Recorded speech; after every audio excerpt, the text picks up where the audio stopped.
Hi, I'm Dan Polimino with KW Big Island, and today at Your Service, we are talking about what is your hourly rate. Yeah, do you know what you're worth, what your work is worth per hour? Well, how did we get into this conversation? You might be asking. Well, a lot of discussion's been going on about the commission changes that are coming here in August. And I've heard some agents say, well, on my buyer's agency form, I'm saying that I am worth this percent.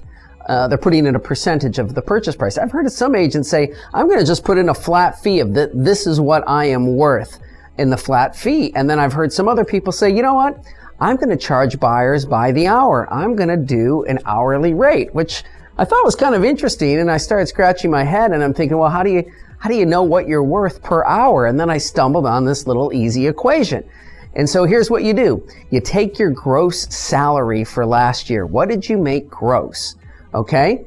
And then divide that by 2,000. Why 2,000? Well, that's about the amount of hours the average person works in a 12-month calendar year, assuming 2 weeks of vacation, right?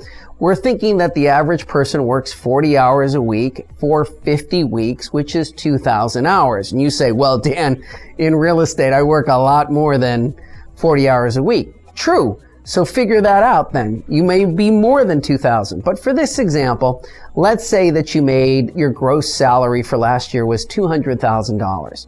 And if you divide that by 2,000, that means that your hourly rate is $100 an hour.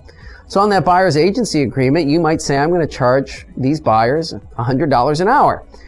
But what's a better, more practical use of this information that you're worth $100 an hour? Here's where I think it is. I think it's in your leverage, right? Leverage is being able to do more by leveraging other people. And so you start thinking to yourself, if my time is worth $100 an hour, should I be doing that particular activity? Should I be doing the social media posts? Should I be doing any of the transaction paperwork in my transactions? Should I be doing any of the marketing? Or could I hire somebody at a far less price? Could I hire a transaction manager that maybe is a flat fee for the whole transaction of $300? Could I hire a marketing person that I found on Fiverr for $25, $30, $40, $50 an hour? Could I find other people to do a lot of the time-consuming work at less of a rate than $100 an hour? I bet you the answer is yes. And if you could do that, then you could employ leverage and get a lot of your time back.